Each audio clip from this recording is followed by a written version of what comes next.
MGR TV பார்வையாளருக்கு வணக்கம். நான் உங்கள் ஜெயபிரகாஷ் கருணாகரன். இன்றைய சிறப்பு நேர்காணலில் நம்மோடு இணைந்திருப்பவர் அரசியல் விமர்சகர் திரு ராஜகம்பீரன் அவர்கள். வணக்கம். தமிழ்நாட்டை பொறுத்த வரைக்கும் மும்முனை போட்டின்னு சொல்லப்படுது. ஆனால் இந்த இரண்டாவது இடத்துல எடப்பாடியாரா அல்லது பாஜகவான்னு மீண்டும் களம் திமுக வெர்சஸ் அதிமுகவா அல்லது திமுக வெர்சஸ் பாஜகவா, இதை எப்படி புரிஞ்சுக்கிறது? ஒரு நதிக்கு இரண்டு கரைகள் இருப்பதை போல தமிழ்நாட்டு அரசியலை பொறுத்தவரையில் திமுக அதிமுக என்கிற இரண்டு கரைகளுக்குள்ளேதான் தேர்தல் என்கிற நதி நகர்ந்து கொண்டே இருக்கிறது. கடந்த 50 ஆண்டுகளுக்கு மேலாக இதுதான் இங்கே அரசியல். இவர்கள் என்ன நினைக்கிறார்கள்னா, பாஜக அந்த இடத்திற்கு வந்து விட்டது என்று ஊடகங்களிலே பெரும் முதலாளிகளிடத்திலே இவர்கள் தன்வசப்படுத்திக் கொண்ட காரணத்தினால், அவர்களை விலைக்கு வாங்கிவிட்ட காரணத்தினால், ஊடகத்திலே ஒரு பொய்யை திரும்ப திரும்ப சொல்லிக்கொண்டே இருந்தால் அந்த பொய்யை சில பேர் பாமரர்கள் நம்பி விடுவார்கள் என்கிற கணக்கையே திடீரென்று பாஜக வளர்ந்து விட்டது, 18% வளர்ந்து விட்டது. ஏன் நான் என்ன கேட்கிறேன், பொய் சொல்ல முடிவெடுத்துட்டேன். ஏன் 18%, 81% நம்ம என்ன ஸ்டாலின் சொல்றாங்க, அது மாதிரி நீ சொல்லிட்டு போய எதுக்கு இந்த டிராமா போடுறேன்னு நான் கேட்கிறேன். எப்படி வளர்றீங்க? ஏன் நான் என்ன கேட்கிறேன், பாஜக தமிழ்நாட்டுக்கு ஏதாவது நன்மை செய்திருக்கிறதா? எடப்பாடி வளர்ந்துட்டாருன்றீங்களா? எடப்பாடி ஸ்ட்ராங்கா இருக்காங்க. அதிமுக என்கிற அமைப்பு பெரியதுங்க. எடப்பாடி என்பது அதாவதுங்க, தலைவன் மாறுவான், தர்பார் மாறும். தத்துவம் மட்டுமே அச்சய பாத்திரம். எம்ஜிஆர் என்கிற ஒரு மிகப்பெரிய வசீகர சக்தியை வைத்துக் கொண்டு அந்த இயக்கம், அதற்கு பின்னால் ஜெயலலிதா என்கிற ஒரு சக்தியை வைத்துக் கொண்டு அந்த இயக்கம் ஒரு தொண்டர்களை பரவலாக பெற்றிருக்கிறது. அதற்கு ஒரு வாக்கு வங்கி இருக்கிறது. அந்த இடத்திற்கு இன்றைக்கு எடப்பாடி பழனிசாமி இருக்கிறார். நாளைக்கு அரசியல்ல நாளைக்கு எது வேண்டுமானாலும் மாறலாம். அதிமுகவிற்கு என்று ஒரு வாக்கு வங்கி இருக்கிறது. அதை இவர் காப்பாற்றுவாரா, இவருக்கு அந்த தகுதி இருக்கிறதா என்பதை காலம்தான் சொல்ல முடியும். இந்த தேர்தலுக்கு பின்பு இருக்கக்கூடிய வாக்கு வங்கியை வைத்துக் கொண்டுதான் அதை சொல்ல முடியுமே தவிர. இல்ல, அவர் தலைமை பொறுப்புக்கு வந்ததே ஒரு கேளிக்கையா சொல்லப்படுது. இன்னைக்கு உதயநிதி என்ன பண்றாருன்னா, பாதம் தாங்கி எடப்பாடின்றாரு. அவர் விமர்சிக்கிறார், அது சரிதானா? ஆனால் நான் என்ன கேட்கிறேன்னா, ஜெயலலிதா தானே தன்னை ஒரு தலைவியாக அறிவித்துக் கொண்டு அவர் மிகப்பெரிய ஒரு ஸ்ட்ரகிள் பண்ணி வந்தார் அந்த இடத்திற்கு.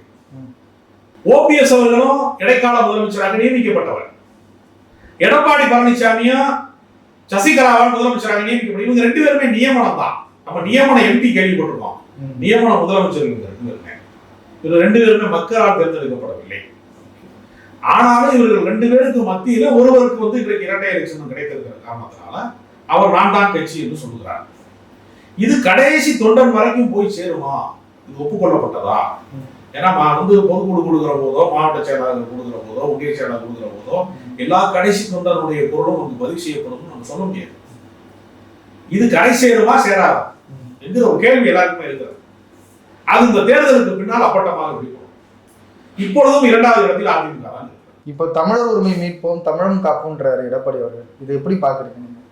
எடப்பாடி பழனிசாமி எவ்வளவு அரசியல் தவறுகளை செய்திருந்தாலும் அவர் தமிழர் தான், அதுல ஒன்றும் மாற்றுக்கிறது கிடையாது. அதுக்காக நாம் தமிழர் கட்சி கிளப்பி விடுறது மாதிரி மொழி சார்ந்த குழப்பங்களை நம்மால் சொல்ல முடியாது. இல்ல, அவர் தமிழர் உரிமை தமிழர் நலனுக்காக அவர் நின்றாரானா, அவர் முதலமைச்சராக இருந்த காலத்திலே வட மாநிலத்திலே இருக்கிறவர்கள் எல்லாம் இங்கு அரசு பதவியை பெற்றார்கள்.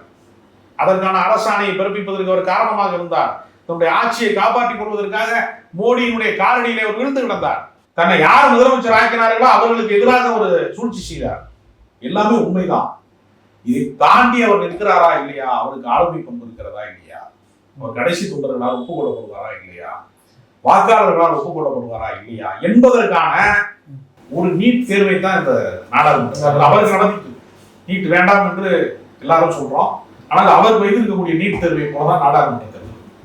இதுல சக்சஸ் பெற முடியுமா அவரால்? ஏன்னா இந்த பிரச்சாரம் வரும்பொழுது அவர் என்ன சொல்றாருன்னா, தமிழர் உரிமையை நான் தான் காப்பாத்தினேன் அப்படின்னு. சிஏஏ போன்ற சட்டங்களுக்கெல்லாம் அவங்க ஆட்சியில் இருக்கும்போது ஆதரவு கொடுக்கப்பட்டது. அப்புறம் முத்தலாக் போன்ற பிரச்சனைகள் வரும்போது கூட அவங்க ஆட்சியில் தான் ஆதரவு கொடுக்கப்பட்டது. இப்போ இது போல இஸ்லாமியர்களுக்கு எதிராக இருந்துக்கிட்டு தேசம் நலம் காப்போம், இஸ்லாமியர்கள் நலம் காப்போம்லாம் பிரச்சாரம் பண்றதை இப்படி ஏற்றுக்க முடியுதுன்னு கேட்கிறேன். பாஜகவோடு கூட்டணி போவது என்பது தவறு கிடையாது. அவர்கள் கொள்கைகளில் இவர்கள் கரைந்து போய்விட்டார்கள் என்பதுதான் மிகப்பெரிய குற்றம். அதிகார பகிர்வு செய்வது என்பது வேறு, அந்த இயக்கத்தோடு இயக்கமாக நீங்க போய் கரைந்து விடுவது என்பது வேறு. அதிமுகவுக்கு என்று கொள்கைகள் இருக்கிறது, அதற்கு சமூக நீதி கோட்பாடு இருக்கிறது, சிறுபான்மை நலன் இருக்கிறது.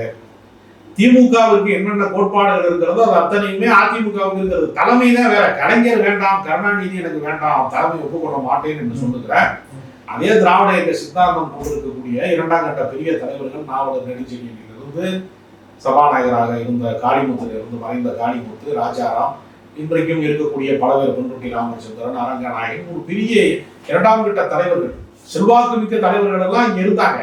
அப்ப சித்தாந்த ரீதியாக, கருத்தியல் ரீதியாக திமுகவிற்கும் அதிமுகவுக்கும் தலைமைதான் வேறுபாடை தவிர தத்துவங்களிலே வேறுபாடு கிடையாது. ரெண்டு பேருக்கும் கோட்பாட்டு ரீதியாக, அதான் நான் தொடக்கத்தில் சொன்னேன், சத்துணவு திட்டம் இருந்துச்சுன்னா அந்த நலத்திட்டத்தை அடுத்த அரசு பின்பற்றதான் செய்யும். அப்போ பாமரர்களுக்கான ஒரு அரசியல் கட்சியாகத்தான் அதிமுக நீண்ட பயணம் செய்திருக்கிறது. ஒரு கவிஞர் கூட சொன்னா, சாதாரண மக்களுக்கு, அந்த அறியாத மக்களுக்கு அவர்களால் உருவாக்கப்பட்ட அரியாசனத்திலே தான் எம்ஜிஆர் அமர்ந்தார். அந்த சாமானிய மக்களுடைய ஒரு நம்பிக்கைக்குரிய தலைவராக அவர் இருந்தார். அந்த நம்பிக்கை தான் அந்த அரசியல் கட்சி இன்றைக்கு வரைக்கும் இரட்டை இலையாக நின்று கொண்டே இருக்கிறது. இதை பாஜகவால் முழுமையாக அழிக்க முடியவில்லை. பாஜக முயற்சிக்கிறதை தவிர முழுமையாக இன்றைக்கு அழிக்க முடியவில்லை. அதனால களத்திலே இன்றைக்கும் அதிமுகவினுடைய தொண்டர்கள் இருக்கிறார்கள். தலைவர்களுக்குள்ளே இருக்கக்கூடிய பிரச்சனைகள், பிளவுகள் காரணமாக, ஈகோ காரணமாக, ஒற்றைத்தன்மை என்கிற பெயரில் யார் பெரியவன் என்கிற சண்டை காரணமாக அவர்கள் தங்கள் வாக்கு வங்கியை சிதறடித்திருக்கிறார்களே தவிர அந்த கட்சி அப்படியே தான் இருக்கிறது.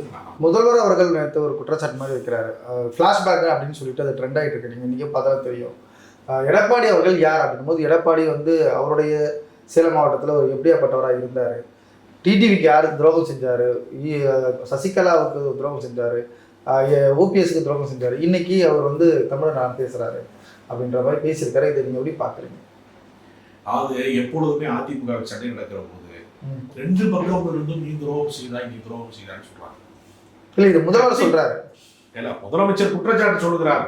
இவர்களுக்கும் நடக்கிற சண்டைகளை நீங்க பாத்தீங்கன்னா, இவர் சின்னமாவுக்கு துரோகம் செய்தாருப்பாங்க, அவங்க சொல்லுவாங்க நீங்க அவங்களுக்கு எங்களுக்கு துரோகம் பண்ணி அதிமுக துரோகம் செய்து விட்டாருங்கிறாங்க. அப்ப ரெண்டு பேரும் யார் துரோகி என்கிற போட்டி நடக்கிறது. கட்சிக்காக யார் தியாகம் செய்தார்கள் என்று போட்டி நடந்தால் அந்த கட்சி காப்பாற்றணும். யார் அதிகமாக துரோகம் செய்தார்கள் என்கிற பந்தயத்தில் இவர்கள் எப்பொழுதுமே இருக்கிற காரணத்தினாலதான் பாஜக காரணம் இன்றைக்கு நான் தான் உண்மையான எதிர்கட்சி என்று சொல்லக்கூடிய அளவிற்கு ஒரு மோசமான நிலைமைக்கு இட்டு சென்றதுக்கு எடப்பாடி பழனிசாமி ஒரு மன உறுதியற்றவராக, தலைமை பண்பற்றவராக அந்த கட்சியை கடந்த காலங்களில் அதிகாரத்திற்காக அவர் சோரம்பு இருக்கிறார் என்கிற ஒரு நிலையில அவர் சிஏஏ ஆதரிக்க வேண்டிய அவசியம் என்ன இருக்கிறது? அது சட்டமாக்க வேண்டிய அவசியம் அவருக்கு என்ன இருக்கிறது? சிறுபான்மை மக்களினுடைய வாழ்வுரிமைக்கு எதிராக நடக்க வேண்டிய அவசியம் அதிமுகவுக்கு என்ன இருக்கிறது? வேளாண் சட்டத்துக்காக ஆதரவு. ஆமா, அது நான் ஒரு விவசாயி என்று சொல்லிக்கொண்டே பச்சை தலைப்பாயை கட்டிக்கொண்டே விவசாயிகளுக்கு அந்த வேளாண்மை திருத்த சட்டம் என்கிற பெயரிலே விவசாயிகளுக்கு எதிரான துரோகங்களுக்கான சட்டங்களுக்கு இவர்கள் ஏன் வாக்களிக்க வேண்டும்? இது போன்ற வரலாற்று பிழைகளை செய்துவிட்டு திடீரென்று பாவ மன்னிப்பு கேட்கிறார். அரசியலில் பாவ மன்னிப்பு என்பது சாதாரணமாக கிடைக்காது. எடுபடுமா? எடுபடாது. நீங்கள் கடந்த காலத்தில் என்னவாக இருந்தீர்கள் என்பதற்கு தான் ரிசல்ட் வரும். அதனால சமூக நீதி கோட்பாடை பேசாமல், இடஒதுக்கீட்டை பேசாமல், திராவிட இயக்கத்தினுடைய சித்தாந்தத்தை பேசாமல், பாஜகவினுடைய அடிவருடியாக எடப்பாடி பழனிசாமி இருந்த காரணத்தினாலேதான் அதிமுக சிதைத்து. இல்ல, இன்னைக்கு அவர் தான் கூட்டணியில இருந்து வெளியில வந்துட்டேன் அப்படின்லாம் பேசுறாரு. இன்னைக்கு விமர்சனம் எல்லாம் பண்றாரு. கூட்டணியை விட்டு வெளியே வந்தாலும் அவர்களை எதிர்த்து கொள்கை ரீதியாக இன்னைக்கு வரைக்கும் சண்டையிடலையே. மோடிக்கு எதிராக ஒரு முறை கூட அவர் பேசலையே. பாஜகவிற்கு எதிரான முழக்கத்தை அதிமுக முன்வைக்கலையே. அப்படி முன்வைத்தால் தானே எடப்பாடி பழனிசாமி தன்னை ஒரு தலைமை பண்பு மிக்கவராக நிரூபிக்க முடியும். அரசியலில் உங்களுக்கு யார் எதிரிங்கிறது ரொம்ப முக்கியம். அரசியலில் உங்களுக்கான எதிரியை நீங்கள் தீர்மானிக்காமல் நீங்கள் பயணிக்கவே முடியாது. அந்த அடிப்படையில் பார்க்கிற போது எடப்பாடி பழனிசாமி தனக்கு கிடைத்த வாய்ப்புகளை தவற விட்டார் என்று சொல்லணும். தலைமைக்கான வாய்ப்புகளை அவர் ஸ்ட்ராங் லீடர் என்று சொல்லக்கூடிய அளவிற்கு தன்னை அவர் உருவாக்கி கொள்ள தவறிவிட்டார். இப்போ இந்த எலெக்ஷன் அதுக்கான ஒரு எக்ஸாமா தான் இருக்கும்னு நினைக்கிறீங்க? இந்த எலெக்ஷன் அவருக்கு அவருடைய தகுதியை தீர்மானிக்கக்கூடிய இடத்துக்கு மாறும், நிச்சயமாக மாறும். அது வாக்கு வங்கியாக இருக்கட்டும். அதிமுகவிலே எதிர்காலத்தில் ஒருவேளை எல்லாரும் ஒன்று கொடுக்கிறார்களா, இந்த ஒற்றை தலைமை எல்லாரும் ஒப்புக் கொடுக்கிறார்களா, எடப்பாடி தனிப்பெரும் தலைவராக வந்து விடுவாரா என்பதை எல்லாம் இந்த தேர்தலின் முடிவுக்கு பின்னால் தான் கேட்போம். ஏனென்றால் ஜானகி ஜெயலலிதா இந்த சண்டை போட்டு கொண்டிருந்த போது முழுக்க அன்றைக்கு இருந்த இரண்டாம் கட்ட தலைவர்கள் அத்தனை பேரும் ஜானகி நிலையில் தான் இருந்தார்கள். ஆனா வெற்றி பெற்றது ஜெயலலிதா தான் வெற்றி பெற்றார். அவருக்கு பின்னால் அவருடைய அணியாக அது மாறியது. அதை போல யார் வெற்றி பெறுகிறார்களோ வெற்றிக்கு பின்னால் தான் அரசியல் தீர்மானிக்க முடியுமே. ஓபிஎஸ் தான் ஸ்ட்ராங்கா இருக்குன்னு சொல்றாங்க. இப்போ வரைக்கும் ஸ்ட்ராங்கா இருந்தா எதற்கு பாஜகவிற்கு எடப்பாடி பழனிசாமியாவது கடைசி நேரத்திலே எனக்கு வேண்டாம் என்றால் சொல்லிவிட்டார். இன்றைக்கு வரைக்கும் ஒரு சுயேட்சை சின்னம் என்கிற ஒரு நிலைமைக்கு ஒரு 3 முறை இடைக்கால முதலமைச்சராக இருந்தவர் தன்னுடைய தனித்தன்மையை விட்டு பலாப்பழ சின்னத்திலே போய் நிற்கிறார் என்று சொன்னார். அதுவும் தன்னுடைய தொகுதியெல்லாம் விட்டு தனக்கு சம்பந்தமே இல்லாமல் கடைசி காலத்திலே காசி ராமேஸ்வரம் போறது மாதிரி ராமநாதபுரம் தொகுதி நிற்கிறார் என்றார். அதற்கான வெற்றிக்கான வாய்ப்பே இல்லையே. வெறும் ஜாதி வாக்குகளை நம்பிக்கொண்டு அவர் எப்படி வெற்றி பெற முடியும்? எல்லா கட்சியிலும் திமுக அவருடைய ஜாதிக்காரர்கள் இருக்க மாட்டார்களா? அதிமுக இருக்க மாட்டார்களா? காங்கிரஸ் இருக்க மாட்டார்களா? அதாவது ஒரு ஒரு குறிப்பிட்ட ஜாதியை மட்டுமே நம்பி ஜெயித்து விட முடியுமா? இந்த ஜாதி நீங்க என்ன செய்திருக்கிறாய், அவர் நலன் சார்ந்து நீங்க என்ன செஞ்சிருக்கீங்க என்கிற விமர்சனம் அதற்குள் இருக்கிறது. அதனால வெற்றி பெறுவது எளிது கிடையாது, சாத்தியம். மிக தெளிவான பார்வை முன்வைத்துக்கோங்க. நேரத்துக்கும் கருத்துக்கும் நன்றி.